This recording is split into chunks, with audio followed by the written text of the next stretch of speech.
So ayun guys, hindi na tayo sa Door del Door. So napakaganda ng view, grabe. Sobrang ganda, napaka-amazing. Yan o. Tapos mamaya maliligo tayo dun sa baba. Yan, maliligo tayo dun kasi sobrang init na.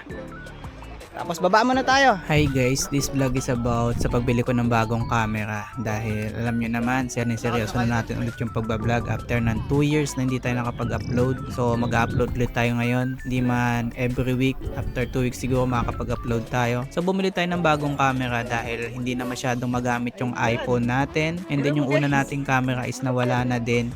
Kaya kailangan natin bumili ng bagong camera, kaya nag-ipon tayo ng mga ilang buwan, nag-isip ng ilang buwan para lang bumili ng bagong camera na to. Kaya ngayon tinitesting natin kung goods ba yung nabili nating camera or bads. Pogi mo Dahil dyan, medyo nerd, may kamahalan to guys, hindi ko nasasabihin kung magkano yung presyo. Basta goods tong camera na to, pang vlog natin ngayon. Sa mga susunod pang vlog na i-upload natin, ito na yung gagamitin nating camera. Summer na pala dito sa UK guys, kaya ngayon puro gala yung ginagawa namin dahil medyo konting may pagbabago sa company. Dahil simula nung nakaraang ilang buwan is ginawa na nilang 4 days lang ang pasok namin. So sa isang linggo, 4 na araw na lang kami pumapasok. So meron kami 3 days para maggala o kung saan namin gustong ilaan yung 3 araw namin na yun dahil ginawa na lang kami ngayong a week ang pasok. Kaya hayahay ang buhay ng mga butcher ng Langford. Yung dalawang kasama, hindi sila naligo. Ako lang yung naligo dyan. Tapos sinetesting ko na din yung camera natin kung pwede siya sa tubig, kung sa ilalim ng tubig. Pero hindi ko masyadong nilagay sa ilalim dahil hindi naman tayo ganun kagaling lumangoy. Kaya hindi ako lumayo masyado.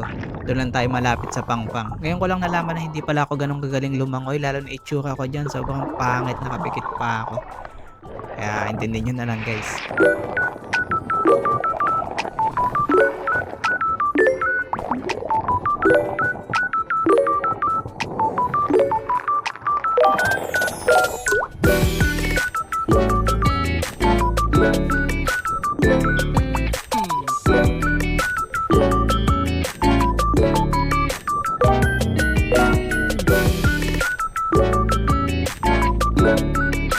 Tapos na ako maligo sa isang beach na to, sa isang mahabang beach na to.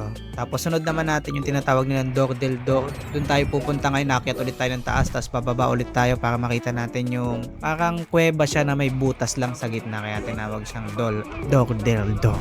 Hindi natin mabigkas ng maayos. Tapos mamaya, mag-hike din tayo. Sayang din naman kasi guys, kung nandito na kayo, hindi kayo aakyat dun sa may pinakadulo.